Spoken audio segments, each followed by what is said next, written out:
मध्य प्रदेश के चुनाव को लेकर यह खबर, हाटपिपलिया से बीजेपी की जीत हो गई है सर। बीजेपी हाटपिपलिया सीट को जीत चुकी है।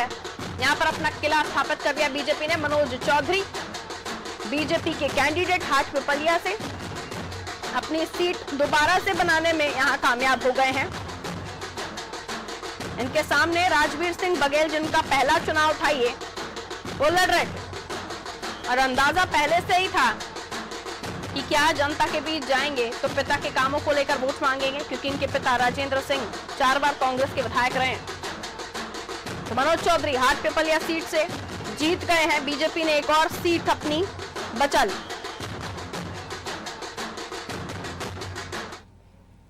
और एक और बड़ी खबर की तरफ रुख कर लेते हैं। देखिए, लगातार जो सीटों का आंकड़ा है वो निकलकर सामने आ रहा है। भांडेर सीट पर रिकाउंटिंग की मांग की है फूल सिंह बरैया ने। रक्षा सिरोनिया जो है वो यहां से 171 मतों से जीत गई हैं, लेकिन फूल सिंह बरैया साहब, उन्हें रिकाउंटिंग चाहिए। उनका कहना है कि रिकाउंटिंग यहां होनी चाहिए।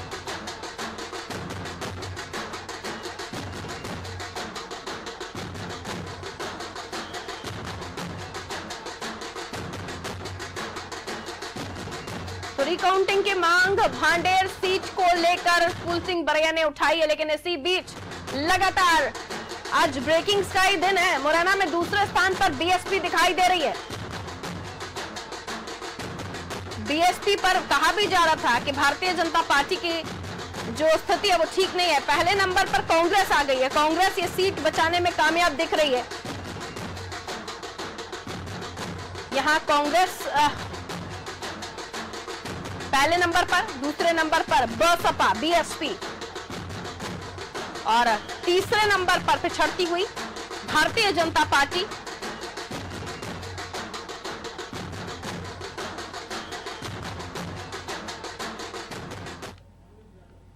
और एक और बड़ी खबर देख लीजिए, पोहरी से कमलेश जाटव की जीत हुई है। एक और सीट, माफ कीजिए, करेरा से कांग्रेस ने जीत दर्ज की है। प्रागीलाल जाटव यहां से कांग्रेस के उम्मीदवार थे, उन्होंने ये सीट जीत ली है।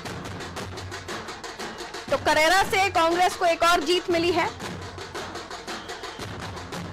और ये कांग्रेस की दूसरी जीत है, दूसरी सीट कांग्रेस ने निकाली है।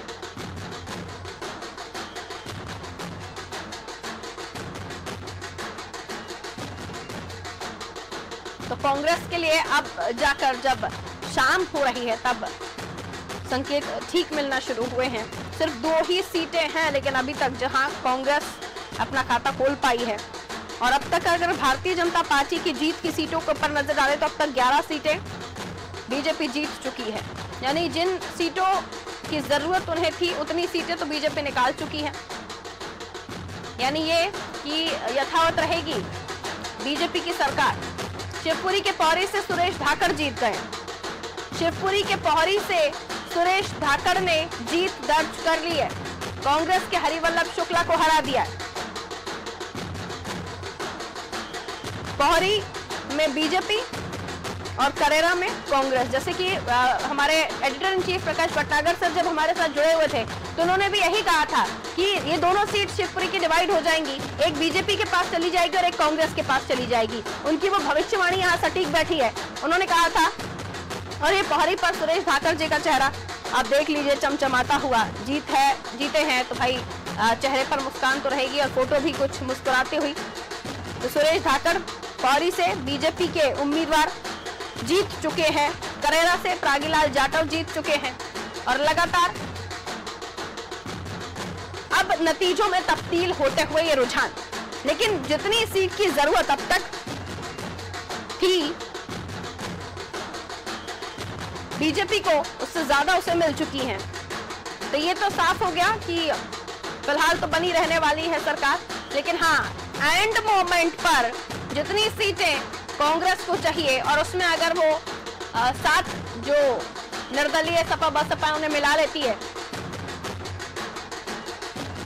उन्हें जोड़ लेती है, तो फिर से एक बार आप देखेंगे कि 2018 की ही परिस्थिति एक बार मध्य प्रदेश में दिख सकती है। लेकिन फिलहाल वो दूर की कहानी है।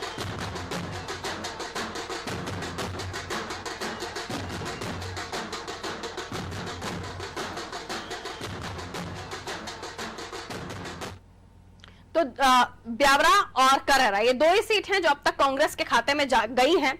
और मानधाता, सुबासरा, बदनावर, सांची, बमौरी, अनूपपुर, नेपानगर, अशोकनगर, भांडेर, मुंगावली, हाटपिपरिया, पौरी, ये वो सीटें हैं जो बीजेपी के खाते में जा चुकी हैं। यानी सुबह से जो कहानी शुरू हुई थी नतीजों की, जिन पर नजरें गड़ाकर बैठे हुए थे वो तमाम उम्मीदवार, वो तमाम राजनेता जिन्होंने कड़ी मेहनत की इस उपचुनाव में, लेकिन आखिरकार आते आते अब देखिए कांग्रेस कार्यालय में तो सन्नाटा पसर गया है और बीजेपी खेमे में जश्न का माहौल है। मिठाइयां खिला रहे हैं, पटाखे फोड़ रहे हैं, वीडी शर्मा साहब ढोल बजा रहे हैं।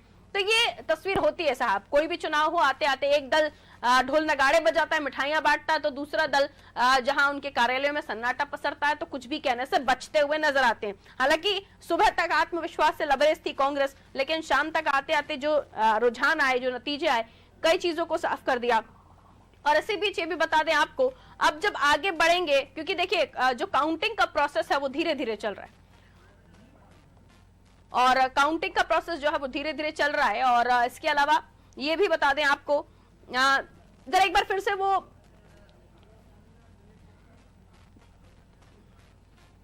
चलिए चर्चा की तरफ आगे लिए चलते हैं। आपको पूर्व सांसद आलोक संजर साहब हमारे साथ इस वक्त लाइव बैठे हुए हैं। बहुत स्वागत करती हूँ संजर साहब आपका। दिनेश गुप्ता जी हमारे जनप्रतिनिधि वरिष्ठ पत्रकार हैं, हमारे साथ जुड़े हुए हैं। दिनेश गुप्ता जी, बहुत स्वागत करती हूँ दिनेश गुप्ता जी का भी। सबसे पहले दिनेश गुप्ता जी, 2 सीटें अब तक कांग्रेस के पास गई हैं और 11 से 12 सीटें और उससे भी ज्यादा ही बल्कि 13 सीटें हैं जो बीजेपी के खाते में अब तक जा चुकी हैं। लेकिन मुरैना पे प्रेजेंटेशन अच्छा नहीं किया और परफॉर्मेंस भी अच्छा सामने नहीं आ रहा है। जो रिजल्ट अब आ रहे हैं वो बताते हैं कि कांग्रेस पहले नंबर पर, बीएसपी दूसरे नंबर पर और तीसरे नंबर पर बीजेपी। सर कैसे देखते हैं अभी तक की जो परिस्थितियां, जो रिजल्ट सामने आए उसको? दिनेश सर। देखिए, जो वहां के जो जातिगत समीकरण है मुरैना जिले के, पूरे मुरैना जिले में सबसे ज्यादा 5 सीटों पर विधानसभा के उपचुनाव थे जी। और वहां के जातिगत समीकरण इतने ज्यादा उलझे हुए थे कि कब कांग्रेस के पक्ष में जाए, कब बीएसपी के पक्ष में जाए और कब बीजेपी के। वहां यह अनुमान लगाना बहुत कठिन होता है, क्योंकि वहां यदि एक जाति एक्स पार्टी के साथ है तो दूसरी ऑब्वियसली वाई के साथ चली जाती है। तो बहुत सारी वहां स्थितियां थी और बीच में मुरैना वो सीट थी जिसके लिए बीएसपी अपनी एक ब्राइट जो है संभावना है, वो उम्मीद कर रही थी कि उसकी बहुत संभावनाएं उस सीट पर हैं। यदि वो पिछड़ रही है तो सदमा तो बहुजन समाजवादी पार्टी के लिए है और कांग्रेस पार्टी के लिए ये हो सकता है सुखद हो, क्योंकि मुरैना ही उसके लिए सबसे मुफीद जगह थी। वो ऐसी जगह थी कि जहां जो है हम देख रहे थे कि तोमर घर भी कांग्रेस के साथ जा रहा था, सिकरवारी भी कांग्रेस के साथ जा रही थी। वहां जितनी भी हमने देखा ना, सुमावली से लेकर डिमनी तक सब जगह एक जैसा ट्रेंड है, तो वो है पारुल केवल जातियों के समीकरण के कारण। जी बिल्कुल, यानी जातिगत फैक्टर जिससे कि हर बार यहाँ पर काम कर जाता है, वही यहाँ पर इस बार भी काम हुआ है। लेकिन आपको लगता है जितनी मेहनत बीजेपी ने की, क्या उतना ही फल मिल रहा है इस वक्त बीजेपी को? हालांकि सीटें ज्यादा हैं, लेकिन फिर भी आपका आंकलन क्या कहता है, क्या इतना ही वर्क कर रही थी बीजेपी? देखिए, उसमें एक फैक्टर ये भी है, आप अलग अलग सीटों पर देखेंगे, नरेंद्र सिंह जी तोमर जो सेंट्रल मिनिस्टर है, उस क्षेत्र के जो है सांसद भी हैं जी। तो उनके साथ भी बहुत सारी विपरीत परिस्थितियों का रही है वहां इस बार चुनाव में, खासकर अंबा में, दिमनी में, जहां उनका जो पार्टी जाति का वोट था वो जो है उनसे दूर जाने चला गया इस बार। तो सबसे ज्यादा जो समस्या हुई वो नरेंद्र सिंह तोमर जी को ही। उन्होंने बहुत कोशिश की, पार्टी ने 2-3 दिन कैंप भी कराया। ऐसा नहीं है कि भारतीय जनता पार्टी को यहाँ के नतीजे बहुत सकारात्मक दिख रहे थे। पार्टी जितनी कोशिश कर सकती थी उसने उतनी कोशिश की, लेकिन नरेंद्र सिंह तोमर जी जब फेल हो गए तो फिर आप अनुमान लगा सकते हैं कि कितना कठिन रहा होगा मुरैना जिले का चुनाव। कि एक जो उस सीट से दूसरी बार सांसद था वो भी लोगों को नहीं मना पाया और जो है जातिगत समीकरणों को तोड़ नहीं पाया, भाजपा के पक्ष में नहीं कर पाया और जो है पार्टी वहां पिछड़ती चली गई। डबरा को सर आप कैसे देखते हैं? यहाँ जो उम्मीद की जा रही थी इमरती देवी को लेकर, लेकिन वैसे रिजल्ट्स नहीं आ रहे। देखिए, इमरती देवी जी को लेकर ये भी शुरू से ही ये माना जा रहा था कि ये बहुत टफ सीट है। यदि वो जीत गई तो ये मानिए कि उनका जो है लक अच्छा है, अन्यथा वो बहुत जबरदस्त मुसीबत में वहां थी। और जब फाइनल रिजल्ट आएगा, देखिए वहां का जो अभी फाइनल रिजल्ट आया नहीं और अभी वो पीछे चल रही है, तो उनका जो फाइनल रिजल्ट आएगा तो मेरे ख्याल से जो भी हार जीत होनी है 1000, 2000, 3000 वोटों के आसपास ही होनी। बिल्कुल। आलोक संजर साहब हमारे साथ इस वक्त मौजूद हैं। संजर साहब, सबसे पहले तो बधाई, 12 से ज्यादा सीटें अभी तक आ चुकी हैं और अभी भी ये आंकड़ा जो है लगातार दिखाई दे रहा है। हालांकि मुरैना में जो प्रेजेंटेशन दिया आपने या परफॉर्मेंस जो हुआ, उस परफॉर्मेंस के आधार पर वो नतीजे सामने नहीं आए। और भांडेर का भी मैंने जिक्र किया अभी कि जितना आप लोगों को एक्सपेक्टेशंस होगी, हमें भी लग रहा था कि भांडेर पर ये स्थिति तो नहीं होगी, लेकिन अभी तक के जो रुझान सामने आया उसमें इमरती देवी जी पीछे दिखाई दे रही है। सर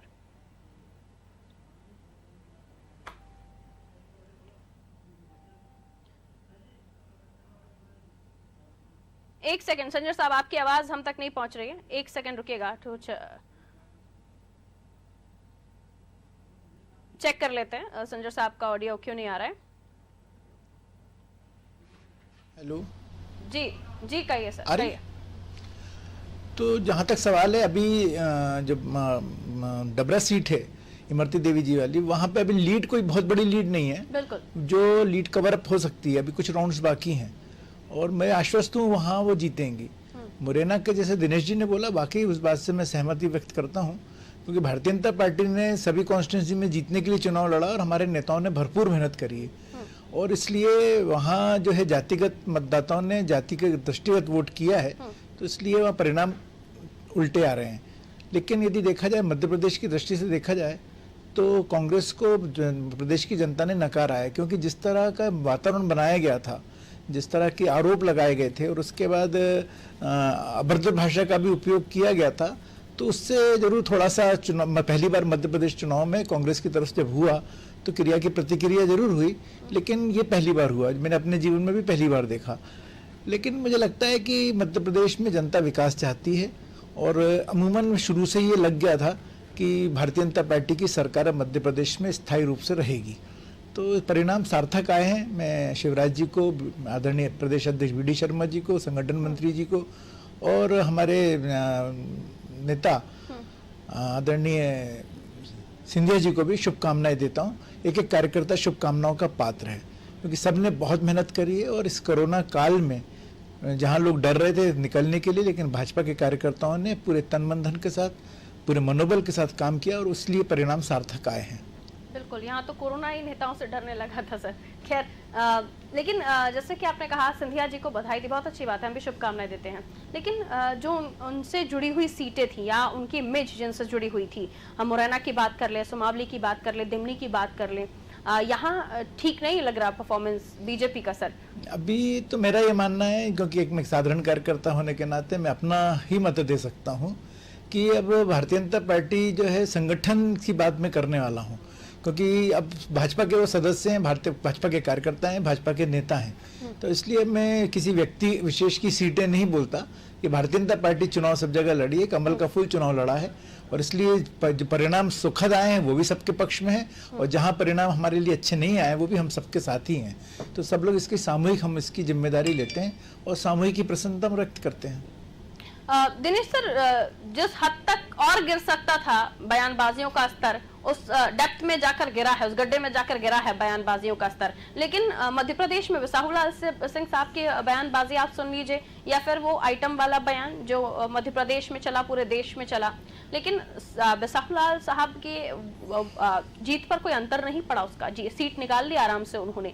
तो क्या बयानबाजियों को भी दल के साथ जोड़कर वोटर्स देखते हैं, या फिर प्रचारित उतना नहीं किया गया कांग्रेस की तरफ से जितना किया जाना चाहिए था? आप इसको कैसे देखते हैं, आपका विश्लेषण क्या कहता है इस पर, दिनेश सर?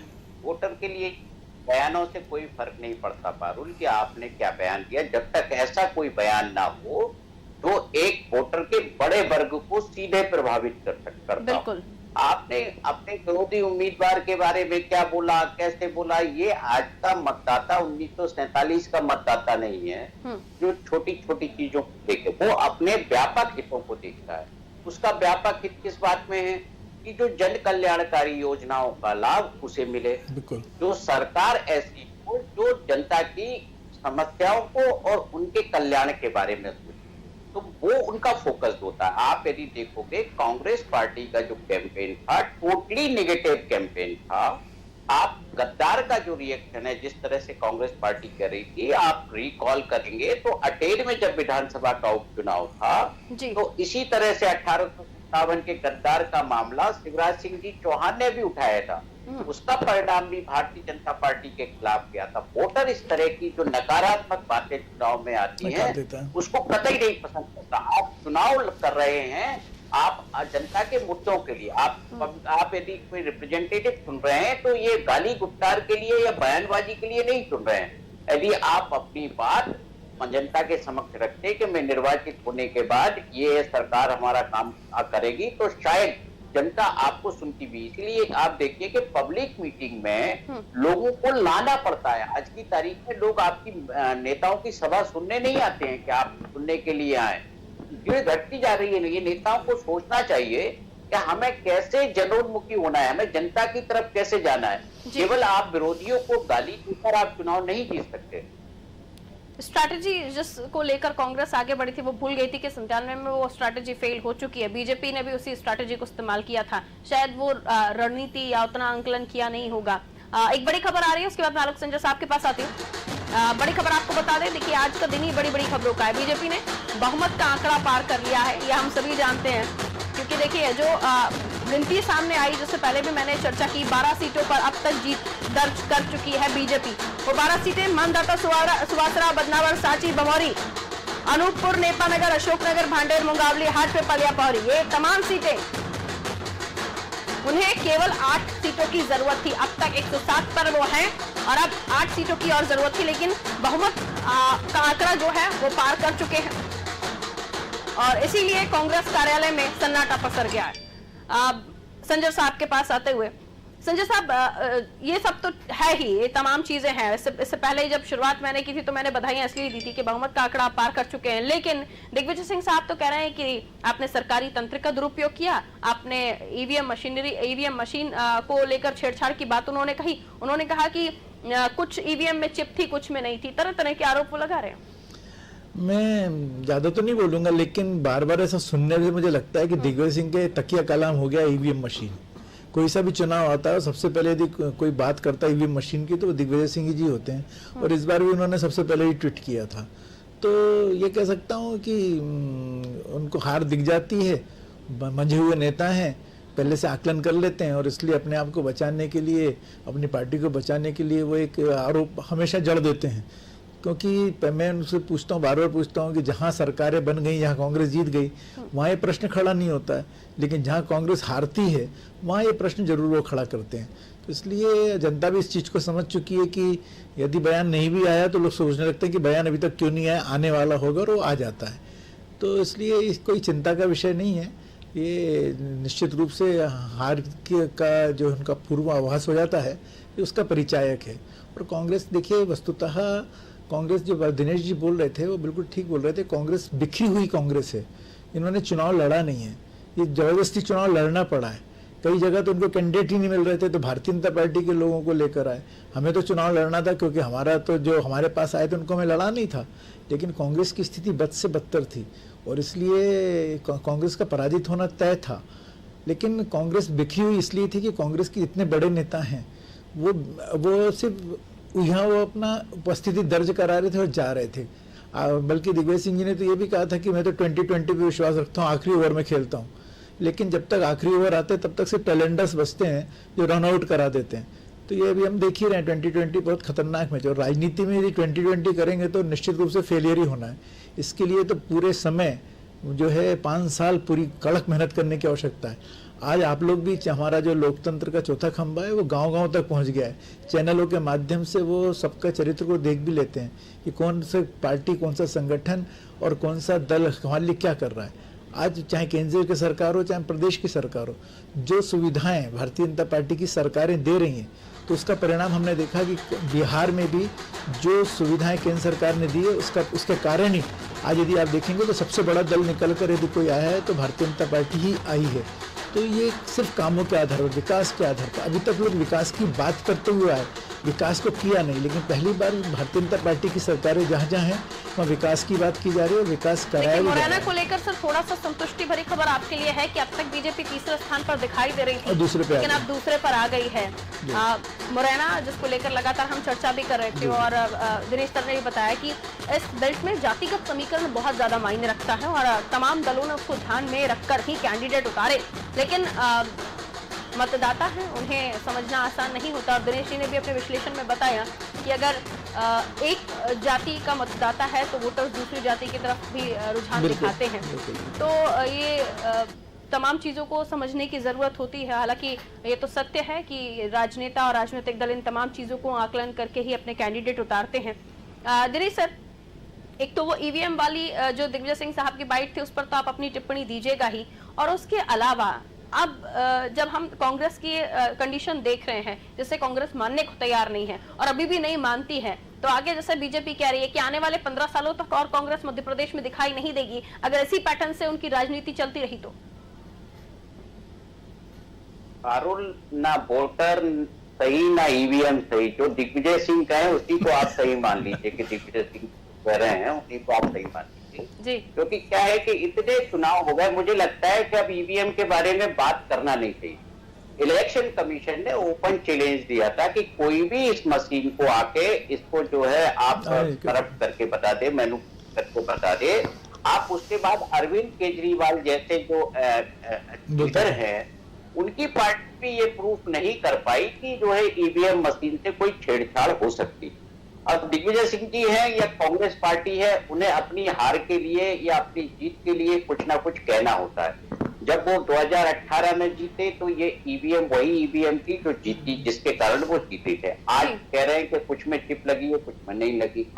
दरअसल वो आपने देखा हो कि जैसे ही इनके कांग्रेस के नेताओं के बयान आना चालू हुए तो जहां काउंटिंग हो रही थी वहां पर उनके सपोर्टर्स ने या पार्टी के कैंडिडेट ने ईवीएम पर सवाल उठाने खड़े कर दिए। इंदौर में जैसे काउंटिंग रुक गई या अलग अलग जगह पर, ये एक उनका इशारा था कि वो कोर्ट जाने की तैयारी करने के लिए कोई ग्राउंड बनाना चाहते थे। देखिए सुबह से 5 बजे तक तो कुछ हुआ नहीं, अचानक आपको लगता है कि ईवीएम में कुछ गड़बड़ी है कुछ है। आप सुबह ट्वीट करते हैं कि मंगलवार को तो हनुमान जी जिसका ख्याल, जो भक्त है हनुमान अपने भक्त का ख्याल रखेंगे। फिर क्या हो जाता है 3 तारीख को आप कुछ और ट्वीट करते हैं। तो इन सब चीजों का कोई मतलब नहीं है। और मुझे लगता है कि जो कांग्रेस के उम्रदराज नेता हैं उन्हें ये सोचना चाहिए कि हमारी जो भावी पीढ़ी है हम उससे कांग्रेस पार्टी को कैसे मजबूत करें। भावी पीढ़ी को ज्योतिरादित्य सिंधिया की तरह धकेले नहीं, भगाए नहीं, अन्यथा इनको जो है लोग कंधा देने वाले लोग भी नहीं मिलेंगे कि इस पार्टी को उठा सकें। कोई भी पार्टी हो, कोई भी राजनीतिक दल हो, कोई भी परिवार हो, यदि अपने घर के लोगों को निकालेगा तो आप निश्चित जानिए कि उसका पतन भी होना ही है। बहुत सटीक टिप्पणी दिनेश सर, बहुत सटीक। ये सत्य भी है कि जब घर से आप एक एक करके सबको निकालते जाएंगे तो अकेला कहाँ राज करेंगे। चलिए सज्जन साहब, अब जैसे कि एक ब्रेकिंग हमने अपने दर्शकों को दिखाई कि 2nd पोजीशन पर मुरैना में आप दिखाई दे रहे हैं और कई तरह के आरोप भी लगाए जाते हैं। जब हम इलेक्शन टाइमिंग्स में हमारी पूरी टीम जब अलग अलग विधानसभा सीटों को कवर कर रही थी और उसमें एक मुद्दा निकलकर सामने आया कि हम तो मोदी जी के चेहरे को वोट कर रहे हैं, ना उन्हें गद्दार से मतलब था, ना उन्हें किसी और चीज से मतलब था। कुछ ऐसे वोटर्स भी जो उपचुनाव में भी मोदी फैक्टर पर ही वोट कर रहे थे और कोई फैक्टर उनके सामने नहीं चल रहा था। तो अगले चुनाव में क्या एक फैक्टर ये दोबारा हम देखेंगे? ये बहुत जल्दी होगा हालांकि पूछना, लेकिन फिर भी मैं आपसे चाहूंगी आप इस पर अपनी बात रखें। आपका जवाब सरमाफी के साथ आप अपनी बात रखिएगा। डबरा में लगातार इमरती देवी पिछड़ रही हैं, ये उनकी पिछड़ने का कारण समझ से परे है, क्योंकि जैसे कि अभी दिनेश सर ने बताया कि हालांकि बहुत मुश्किल था उनके लिए सब इस कंडीशन में भी आना। 250 वोट से पीछे चल रही है, 2250 वोट से। लेकिन जो हम आकलन कर रहे थे, जो राजनीतिक पंडित अपना गणित बता रहे थे, वो ये कह रहे थे कि इमरती देवी 56,000 से ज्यादा लीड लेकर उन्होंने पिछला चुनाव जीता और इस बार जब सिंधिया के सबसे करीबी नेताओं में मानी जाती हैं, लेकिन इस बार जब वो मैदान में उतरी तो परिस्थितियां बिल्कुल उलट, 2250 वोटों से वो पीछे दिखाई दे रही हैं। ये काफी गंभीर है क्योंकि यहाँ पर आइटम शब्द को बहुत ज्यादा प्रचारित किया गया था, बहुत ज्यादा उसको प्रोनाउंस किया गया था, खासतौर पर बीजेपी की तरफ से, और इसे महिला की सम्मान के साथ दलित महिला के सम्मान के साथ, दलित वोटर्स के सम्मान के साथ तमाम तरह से जोड़ा गया था। देश में एक हॉट बहस का इशू ये बन गया था, लेकिन अब देखिए शायद काम नहीं आया बीजेपी को इस मुद्दे को इतना ज्यादा हॉट इशू बनाना। संजय साहब, हाँ, निश्चित रूप से अभी जो परिणाम सामने आ रहे हैं उसको देखकर तो मैं यही कहूँगा कि भाजपा भी यहाँ पिछड़ी हुई है, और निश्चित रूप से ये भी कह सकता हूँ कि जो इशू था वो कैश नहीं हुआ है। लेकिन अभी भी फिर मेरा ये मानना है कि अभी भी अपने राउंड्स बचे हैं, अभी तो 15 राउंड ही हुए हैं, शायद मेरे को लगता है 7-8 राउंड और बचे होंगे। तो ये 2500 वोटों की लीड जो है कवर अप की जा सकती है, क्योंकि ये बहुत बड़ी लीड नहीं है। हाँ। तो मुझे लगता है परिणाम आ जाने तब इस पर अपन टीका टिप्पणी करेंगे। लेकिन मैं जो बात दिनेश जी ने कही उस बात का जरूर मैं कह सकता हूँ कि राजनीतिक क्षेत्र में या किसी भी क्षेत्र में जहाँ सुमतता संपत्ति नाना, जहाँ सुमति है वहाँ बहुत सब कुछ है, लेकिन जहाँ कुमति होती है तो उसके परिणाम ऐसे ही आते हैं जैसे अभी हम देख रहे हैं, चाहे राजनीतिक क्षेत्र क्यों ना हो। तो कहीं ना कहीं अच्छे लोगों को, अच्छे कार्यकर्ताओं को यदि दरकिनार करेंगे तो उसके परिणाम इस तरह से ही आएंगे। और मैंने कहा कि सबसे बड़ी बात जो है भारतीय जनता पार्टी हार गए सर, आपके प्रत्याशी गिरिराज दंडौतिया साहब, तो उन्होंने हार मान चल ही रहे थे, वो खुद भी हार मान चुके थे। ये अच्छी खबर नहीं है। कांग्रेस के रविंद्र सिंह तोमर साहब यहाँ से जीत गए। दिल्ली में वैसे भी जो सिचुएशन दिखाई दे रही थी उसके हिसाब से लग रहा था कि दंडौतिया साहब, हालांकि उनका डिसीजन सिंधिया जी के साथ जाने का तो था, लेकिन वो ठीक नहीं रहा और जनता ने इस डिसीजन को यहाँ सीट को लेकर पसंद किया नहीं किया, या कौन से वो मुद्दे थे वो तो हम विश्लेषण कर ही रहे हैं, लेकिन फिलहाल तो जनता ने उन्हें वोट नहीं किया है। चलिए, तो ये अच्छी खबर नहीं है बीजेपी के लिए। निश्चित रूप से हमें तो उम्मीद थी कि ये जीतेंगे, जिस तरह से इनकी वर्किंग थी, बहुत मेहनत कर रहे थे, लेकिन जनता ने नकारा है। तो उन्होंने उसको अभी थोड़ी देर पहले मैंने देख रहा था कि उन्होंने स्वीकार भी किया और उन्होंने कहा निरंतर मैं आगे काम करता रहूंगा, जनता की सेवा करता रहूंगा। तो एक हार में बहुत सारी जीतें भी छुपी होती हैं। अपना संघर्ष करेंगे, अपने कॉन्स्टिट्यूंसी में अच्छा प्रयास करेंगे तो आने वाले कल में सकारात्मक परिणाम परिणित भी हो सकते हैं। तो मैं जो बोल रहा था कि राजनीतिक क्षेत्र में आज की तारीख में जैसा कि अब इलेक्ट्रॉनिक मीडिया जो है, सोशल मीडिया जो है, इसने आम जन को जागृत कर दिया है। भले ही वो बहुत पढ़ा लिखा व्यक्ति नहीं है, किसानी करता है, लेकिन मोबाइल अपने पास एंड्रॉयड रखता है, तो आजकल वो अपडेट रहता है। तो इसलिए अब आज कोई नेता कोई भी बात करेगा तो वो सच झूठ को वो उसको तोलना उसको आ गया है, और इसलिए अब वो बुद्धि से वोट करता है। लेकिन अभी भी कुछ कॉन्स्टिट्यूंसीज ऐसी हैं जहाँ पर जाति आधार अभी भी भारी है। तो इसलिए मेरा ये मानना है कि अभी जैसे शहरी क्षेत्र में हम देखेंगे तो अभी जातीयता अब यहाँ पर काम नहीं करती है, अब लोगों का चरित्र यहाँ पर काम करता है। कौन अच्छा कैंडिडेट हो सकता है, कौन क्षेत्र को कुछ दे सकता है, उस आधार पर वोट करते हैं। लेकिन धीमे धीमे ग्रामीण क्षेत्र में भी बढ़ जाएगी। से भी अच्छी खबर नहीं आपके लिए, कांग्रेस यहाँ पर आगे चल रही है सर। सतीश सेकरवार आगे 2626 वोटों से आगे चल रहे हैं। वहाँ तो अभी बहुत राउंड है, वहाँ पे तो अभी 15-16 राउंड नहीं हुए, 15-16 की और काउंटिंग होनी है। तो देखते हैं उसकी भी स्थिति, देखते हैं वहाँ पे क्या स्थिति है। तो जी, मैं भाई दिनेश सर से एक टिप्पणी ले लूं, उसके बाद दोबारा आपके पास ही आऊंगी।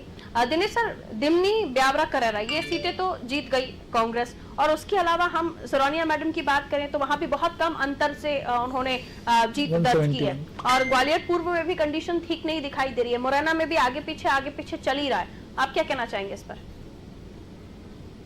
दिनेश सर? दिनेश सर को आवाज मिल रही है? चलिए, लगता है संपर्क टूट गया।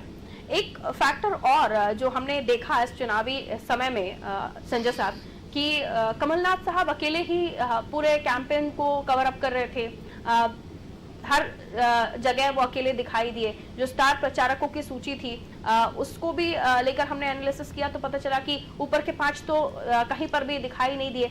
आप अपनी बात रखिएगा। दिनेश सर हमारे साथ जुड़ गए, काफी देर से वो भी वेट कर रहे थे। दिनेश सर, क्या कहना चाहेंगे आप? वो 3 सीटें जो आप कांग्रेस जीत चुकी है, ग्वालियर पूर्व में आगे चल रही है कांग्रेस, और उसके अलावा सोनिया मैडम की सीट 171 सीटों से ही मैच जीत पाई है।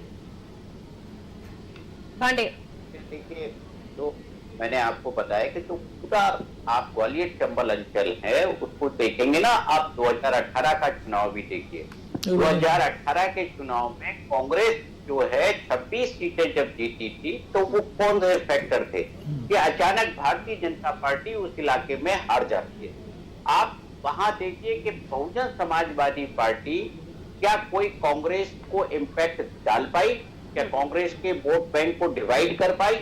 ये जब फाइनल टैली आएगी, जब फाइनल डेटा आएगा, तब हम ये बता सकते हैं कि ये जो है वोटर का रुझान कैसा था और ये सीट भारतीय जनता पार्टी जीती तो क्यों जीती और कांग्रेस जीती तो क्यों जीती। क्योंकि आप देखिए अभी ओवरऑल देखेंगे भारतीय जनता पार्टी उस इलाके में केवल जो है 7 सीटों तक सीमित थी। आज यदि उस इलाके में उसकी संख्या बढ़ रही है तो वो प्लस में है। जो भी घाटा हो रहा है उस क्षेत्र में वो सर, मुरैना में कांग्रेस की जीत हो गई है। दिनेश सर, इस पर भी आप अपनी टिप्पणी रखिएगा। मुरैना में कांग्रेस की जीत दर्ज हो गई है, इसको लेकर हम लगातार बात भी कर रहे थे, चर्चा भी कर रहे थे। राकेश मावई मुरैना से कांग्रेस के कैंडिडेट, सिंधिया के कट्टर समर्थकों में इनका नाम शामिल था, लेकिन वो तो चले गए, ये नहीं गए। कांग्रेस जिलाध्यक्ष भी रहे हैं मावा, ये पहला उनका विधानसभा चुनाव था। दिनेश सर, जब हम चर्चा कर रहे थे इलेक्शन टाइमिंग्स में, तो ये भी था कि कई बार ऐसा होता है कि फ्रेशर्स को भी पब्लिक सराह लेती है, मौका दे देती है। तो मुरैना में आप मानते हैं कि कुछ ऐसा ही हुआ है, फ्रेशर को चांस दिया है, पब्लिक ने विश्वास कर लिया है, या कांग्रेस पार्टी को यहाँ पर वोट मिला है? दिनेश सर,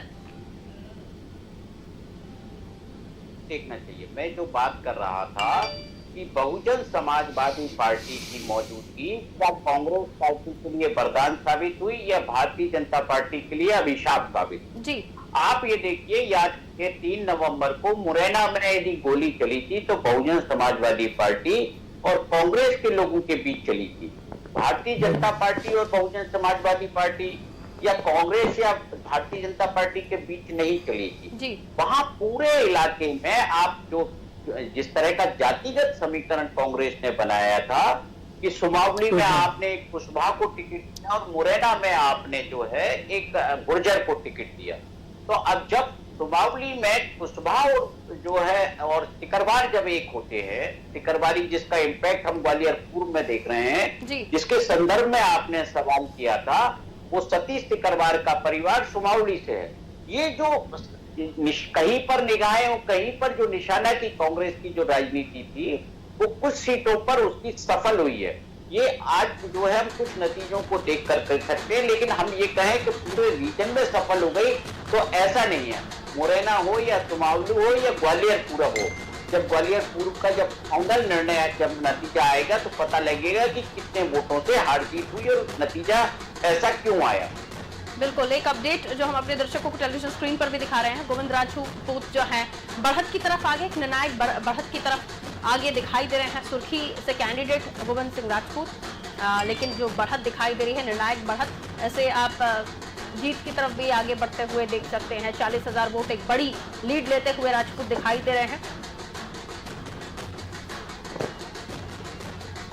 चलिए वापस हम विश्लेषण की तरफ ही, और संजय साहब से एक मेरा सवाल था कि कमलनाथ साहब अकेले अकेले दिखाई दे रहे थे, आपकी तरफ से पूरी टीम मैदान में थी, तो क्या ये लड़ाई पूरी बीजेपी वर्सेस सीधा कमलनाथ ही चल रही थी? देखिए, एक्चुअली मेरा ऐसा मानना है, क्योंकि जब कमलनाथ जी मुख्यमंत्री के रूप में मध्य प्रदेश में काम कर रहे थे तब भी वो प्रदेश अध्यक्ष भी थे, और कई बार कोशिश हुई गई कोई प्रदेश अध्यक्ष बन जाए, लेकिन उन्होंने इस पद को भी नहीं छोड़ा, क्योंकि कांग्रेस की इंटरनल स्थिति बहुत खराब थी और उनको लग रहा था कि कोई नया कोई बनेगा तो कांग्रेस के 2 फाड़ हो जाएंगे। बाद में जब नेता प्रतिपक्ष बने तो वो भी तब भी प्रदेश अध्यक्ष बने रहे, तो इसलिए मुझे लगता है कांग्रेस के नेताओं ने कहा जब तुम ही सब कुछ हो तो तुम ही चुनाव लड़ लो, ये एक स्थिति कांग्रेस की बनी होगी, ऐसा मेरा मानना है। क्योंकि मैंने कहा ना, कांग्रेस में कैडर बेसिस नहीं है, वहाँ पे व्यक्ति विशेष का है, सबके अपने अपने स्क्वायर्स हैं, सब अपने अपने स्क्वायर में काम करते हैं, और जो जितने लोग टिकट भी उन्हें उसी आधार पर बांटे जाते हैं कांग्रेस में कि ये जो नेता कहेंगे इनको टिकट देना है, तो वो कभी कभी परिणाम सार्थक भी आते हैं, लेकिन अमूमन इस जो है परिणाम ठीक नहीं आते, क्योंकि कांग्रेस लंबे समय से एक राष्ट्रीय पार्टी बनकर काम कर रही है, लेकिन यदि राष्ट्रीय परिदृश्य से देखें तो बिहार में एक क्षेत्रीय दल से भी पीछे आज मेरे को लगता है शायद 12 या 13 सीटें कांग्रेस बिहार में जीती है। तो ऐसी स्थिति जब राष्ट्रीय पार्टी की हो जाएगी तो इसके पीछे कारण ये है कि नेतृत्व ठीक नहीं है, चाहे प्रदेश का हो चाहे देश का हो। तो जब नेतृत्व पे सवाल खड़ा होने लगेगा तो जनता कहती है कि यदि इनको जिता जिताया भी तो ये सरकार कैसे चलाएंगे, और यदि हार भी गए तो विपक्ष की भूमिका भी ढंग से नहीं निभा पाएंगे। तो केंद्र में भी विपक्ष की भूमिका भी ठीक नहीं है, प्रदेश में भी विपक्ष की भूमिका ठीक नहीं है। तो बात कैसे रखोगे, जनता की बात को हम कैसे रखने वाले हैं? तो ये कांग्रेस का आकलन करने की आवश्यकता है, आत्मचिंतन करने की आवश्यकता है। जहां भारतीय जनता पार्टी है वो यूनाइट होकर पार्टी लड़ती है। कहीं ना कहीं राजनीति में मतभेद होते हैं, लेकिन मतभेदों को तो बातचीत करके सुलझाया जा सकता है, लेकिन कांग्रेस में मनभेद हैं और वो सुलझने की स्थिति में आज तो मुझे नहीं दिखते। अब कल के बाद जैसे परिणाम आ जाएंगे तो आप देखना कल से दोषारोपण शुरू हो जाएगा और प्रदेश अध्यक्ष कौन होगा, अब इस पे झगड़ा शुरू होगा। और आज मुझे लगता है कि पीसीसी 15 साल तो बिल्कुल खाली जैसी रही, अभी 15 महीने जरूर रौनक रही। अब मेरे को लगता है कि फिर वही स्थिति 15 साल वाली बनने वाली है। चलिए दिनेश सर, एक तो जो अभी संजय साहब ने कहा कमलनाथ जी को लेकर और कांग्रेस को लेकर, दूसरा ये कि अब आगे आप कमलनाथ जी दिग्विजय सिंह साहब का मध्य प्रदेश में भविष्य देख रहे हैं, दिल्ली जाएंगे और दिल्ली जाते हैं तो दिल्ली से तो वैसे ही नाराजगी आइटम वाले बयान पर राहुल गांधी जी की दिखाई दी, तो आगे आप कैसे देख रहे हैं दिनेश सर कमलनाथ साहब का और दिग्विजय सिंह साहब का आगे मध्य प्रदेश में भविष्य? हालांकि दिग्विजय सिंह साहब तो दिल्ली में है ही, पोस्ट ले चुके हैं वो कमेटी में। अरुण, मैंने पहले भी कहा कि कांग्रेस पार्टी में जो है अब नेता हैं कहाँ, आप ये बताइए ना। प्रचार वो करते तब जब वो होते, और आपकी अपील भी होनी चाहिए। यदि कोई नेता है उसको पब्लिक अपील है तो प्रचार में उसका महत्व है। यदि आप प्रमोद कृष्णन जैसे नेता बुलाएंगे, जो सिंधिया जैसे नेता को कुत्ता कहेंगे, और फिर उसका जवाब जनता ने दे दिया, उसी अशोकनगर में जवाब मिल गया। तो कांग्रेस के नेताओं की तो स्थिति वो है, वो जिस डाल पे बैठते हैं उसी को काटते रहते हैं। और आज आप देखिए कि 90 के दशक के बाद से आज हम 2020 में हैं, कांग्रेस फूट बचा हुआ, जो हरा भरा वृक्ष था अब वो लगातार सूख गया है, और उसको जो है वापस उसमें हरियाली आए इसकी कोशिश कोई नहीं करता। उसका शोषण या दोहन सब करना चाहते हैं। तो कमलनाथ या दिग्विजय सिंह उस दौर के राजनेता हैं जिन्हें अपने घर में बैठे होना चाहिए था, या ये एक किंग मेकर। दिनेश जी, माफी के साथ आपको रोकूंगी, एक और सीट बीजेपी के खाते में जाती हुई, और मुरैना के जौरा सीट है ये, इसको लेकर हमने पहले भी जब विश्लेषण किया था तो हमारे editor in chief Bhatnagar sir ने भी कहा था कि जौरा सीट बीजेपी के पास जाएगी, और पंकज उपाध्याय को हराया है सुबेदार सिंह रजौदन। देखिए, पहली बार साल 2013 में जौरा से उन्होंने ये सीट भाजपा को दिलाई थी, और एक बार फिर यहाँ से मैदान में थे। 2018 में सीट से लड़े थे लेकिन हार गए थे, और अब जो परिस्थितियां हैं वो आपके सामने, एक बार फिर ये सीट बीजेपी के पास चली गई है। अब जो देखिए बहुमत तो पार कर ही लिया है बीजेपी ने, लेकिन एक और सीट उनके खाते में जुड़ गई है, मुरैना की जौरा सीट। चलिए दिनेश सर, आप अपनी बात कंप्लीट कर लीजिए, माफी आपको रोका मैंने। पारुल की ये जो कमलनाथ को या दिग्विजय सिंह को या उनके समकालीन जो भी नेता हैं, उनको घर में बैठकर आपको एक नई पीढ़ी को आगे बढ़ाना चाहिए और किंग मेकर की भूमिका में रहना चाहिए। खुद दूल्हा बनने की कोशिश नहीं करना चाहिए। जब बूढ़ा या उम्रदराज व्यक्ति घोड़ी चढ़ता है ना, तो पूरा समाज हंसता है। आप देखिए तो जो स्थिति है वो वही है। आज आप राहुल गांधी ने 2019 के लोकसभा चुनाव के हार के समय अपनी जिस तरह से जिम्मेदारी स्वीकार की थी, और उन्होंने ये अपेक्षा की थी कि उनके जितने पार्टी अध्यक्ष हैं, जितने विधायक दल के नेता हैं, वो भी इस जिम्मेदारी को स्वीकार करके इस्तीफा दें। लेकिन क्या किया इन लोगों ने? किसी ने भी अपने राष्ट्रीय अध्यक्ष की मार्ग पकड़ा क्या? नहीं पकड़ा। ऐसी पार्टी के नेताओं के बारे में आप क्या कहेंगे जो अपने राष्ट्रीय अध्यक्ष के इस्तीफे के बाद भी ताली बजा रहा है और कह रहा है कि आप वापस ले लीजिए? वो तो कम से कम एक ऐसा व्यक्ति था जिसने हार स्वीकार की थी। इन सब चीजों को सहजता से स्वीकार करने के लिए बहुत हिम्मत की जरूरत होती है, जो राहुल गांधी ने दिखाई थी। आज तक वो वापस नहीं आए, वो पार्टी अध्यक्ष नहीं तलाश कर पा रही है। सोनिया गांधी अभी टेम्परेरी अध्यक्ष हैं। तो आप इससे अंदाजा लगाइए कि राहुल गांधी जब आएंगे, अपनी शर्तों पर आएंगे, वो किसी कमलनाथ या दिग्विजय सिंह को अपने कंधे पर नहीं बिठाएंगे। वो जिस तरह से राजनीति करना चाहते हैं वो उसी तरह से करेंगे। तो इनको तो खुद अपना भविष्य तय कर लेना चाहिए। अन्यथा क्या होता है कि आपको जबरन बिठाना पड़ा। एक छोटी सी टिप्पणी हम जी संजय साहब ले लेते हैं। संजय साहब जल्दी से एक छोटा सा कमेंट। बहुत ही अच्छी बात दिनेश जी ने कही, जिससे राजनीतिक दल में आंतरिक लोकतंत्र नहीं होगा तो उसकी दशा तो बिगड़नी है, और इसलिए कांग्रेस में आंतरिक लोकतंत्र नहीं है। भारतीय जनता पार्टी में आंतरिक लोकतंत्र है और इसके लिए सबको वो अवसर मिलता है, एक जिसको पता भी नहीं होता है। तो इसलिए मैं कह सकता हूँ कि भारतीय जनता पार्टी जो है आंतरिक लोकतंत्र मजबूत होने के कारण संगठन मजबूत है। आप दोनों का बहुत बहुत शुक्रिया हमारे साथ इस चर्चा में जुड़ने के लिए। तो मध्य प्रदेश में उपचुनाव को लेकर हम लगातार चर्चा कर रहे थे। उपचुनाव जब शुरू हुआ तब भी हमने विश्लेषण किया, चर्चा की, मेहमानों से जुड़े, उनका भी आकलन हुआ और कई चीजें जो है सटीक बैठती हुई भी नजर आ रही हैं। जैसे कि मैंने बताया भी आपको, जौरा सीट को लेकर हमारे एडिटर इन चीफ प्रकाश भटनागर जी ने विश्लेषण किया था और बताया था कि जौरा सीट बीजेपी के पास जाएगी। मुरैना को लेकर भी हमने बात की थी, दिमनी को लेकर भी हमने बात की थी। तो लगातार आप बने रहिए, एक अपडेट हम आपके पास लेकर आते रहेंगे। छोटे से ब्रेक लिए जाना पड़ेगा, लेकिन ब्रेक के बाद जब हम हाजिर होंगे तो और भी अपडेट्स लगातार आपको देते रहेंगे, क्योंकि देखिए अभी भी आगे पीछे का जो सिलसिला है वो लगातार चल रहा है। डबरा को लेकर भी हम आपको अपडेट दे रहे थे, जहां अभी भी इमरती देवी जी, जिनको लेकर कोई भी आकलन नहीं कर रहा था कि वहां ये स्थिति इमरती देवी जी की बनेगी, लेकिन 2250 वोटों से वो पीछे चल रही हैं। लीड लेते हुए उनके ही समधी आगे बढ़ते हुए दिखाई दे रहे हैं। और अगर हम कुछ और सीटों का आकलन करें, ग्वालियर पूर्व सीट का आकलन करें, तो ग्वालियर पूर्व पर सतीश सिकरवार कांग्रेस के कैंडिडेट हैं, वो आगे चल रहे हैं। ऐसे ही अगर हम सीटें बता दें आपको, तो अभी तक जो सीटें हैं वो 3 सीटें हैं जो कांग्रेस के खाते में गई हैं, और माफ कीजिए अब ये सीटें 4 हो गई हैं। और अब अगर हम बीजेपी की बात करें तो बीजेपी ने लगातार जो है सीटें एक के बाद एक अपना खाता खोलती गई और 13 से ज्यादा सीटें उनके खाते में अब तक जा चुकी हैं। छोटे से ब्रेक लिए जाएंगे, ब्रेक के उस पर हाजिर होंगे, और भी कुछ अपडेट्स है, आप बने रहिए हमारे साथ।